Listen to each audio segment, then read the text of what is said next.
చందమామ కథ. తెనాలి రామలింగం తెలివి, వంకాయ కూర కామెడీ.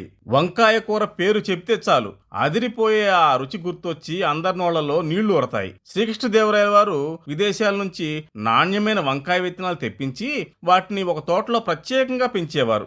ఆ తోటలో పెరిగే వంకాయలను జాగ్రత్తగా చూసుకోవడానికి రాయలవారు ఒక తోటమాలిని కూడా నియమించారు. ఆ తోటమాలికి తోటలో ఉన్న వంకాయలు, పువ్వులు, ఆకులు అన్నీ లెక్కే. శ్రీకృష్ణదేవరాయల వారు ఒకసారి అష్టదిగ్గజాలతో సమావేశమయ్యారు. అష్టదిగ్గజాలు రాయలవారికి రకరకాల కవితలు వినిపించారు. అవన్నీ విన్న రాయలవారు, ఆహా, మీ కవితలు వింటుంటే చక్కని వంకాయ కూర తిన్న అనుభూతి కలుగుతోంది అన్నారు. ఆ తర్వాత రాయలవారు వంకాయ కూర రుచి గురించి చాలాసేపు మాట్లాడారు. తన తోటలో పెరుగుతున్న వంకాయల రుచి అమోఘం అన్నారు. అలాంటి అద్భుతమైన వంకాయలు ప్రపంచంలో ఎక్కడా దొరకవని చెప్పారు.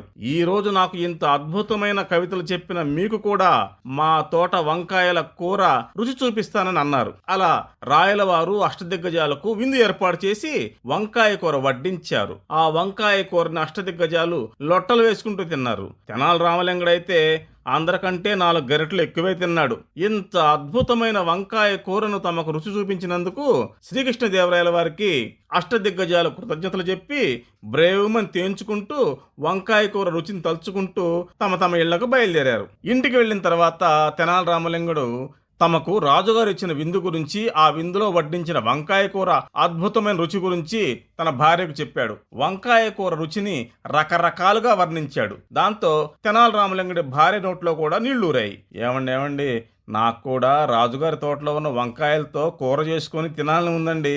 మీరేం చేస్తారో నాకు తెలియదు. ఆ వంకాయలు మీరు ఇంటికి తీసుకురావాల్సిందే.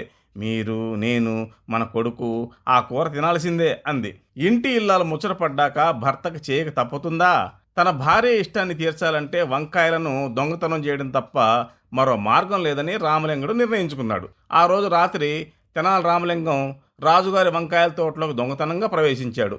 బోలెడు వంకాయలను మూటగట్టుకొని ఇంటికి తీసుకొచ్చాడు.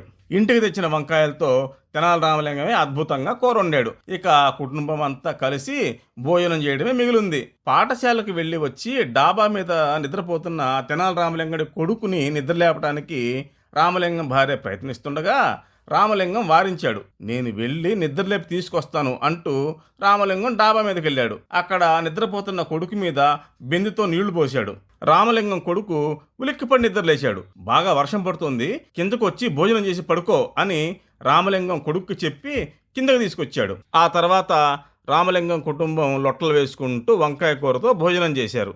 రామలింగం కొడుకైతే వంకాయ కూర గుట్టుక్కుమని మింగేశాడు అంటూ లొట్టలు వేస్తూ తిన్నాడు. మర్నాడు తన తోటలో కొన్ని వంకాయలు దొంగతనానికి గురయ్యాయని శ్రీకృష్ణదేవరాయల వారికి తెలిసింది.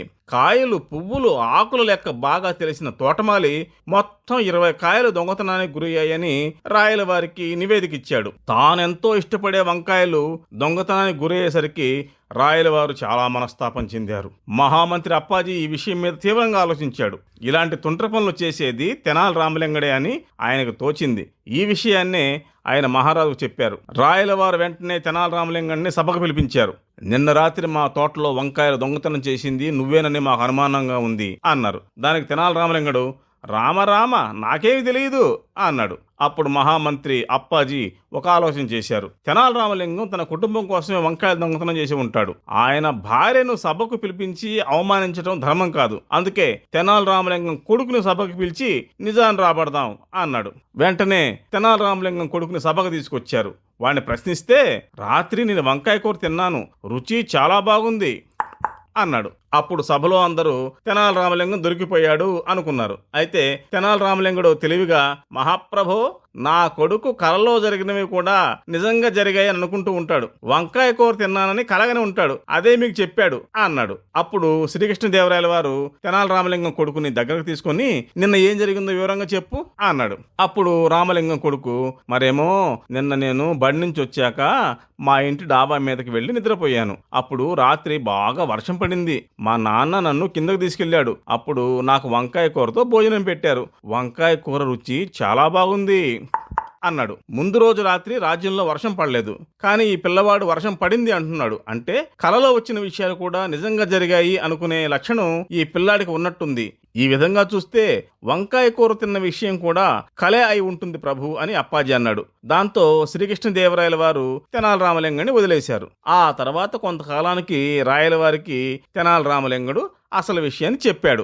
ఈ విషయం విన్న వెంటనే రాయలవారి కోపం వచ్చినప్పటికీ ఆ తర్వాత నవ్వేశాడు. ఇక నుంచి మా తోట నుంచి వంకాయలు దొంగతనం చేయాల్సిన అవసరం లేదు, నెలకోసారి మీ కుటుంబానికి అవసరమైనన్ని వంకాయలు తీసుకెళ్ళు అని రాయలవారు అన్నారు. అప్పుడు తెనాలి రామలింగం ధన్యోస్మి ప్రభు అన్నాడు.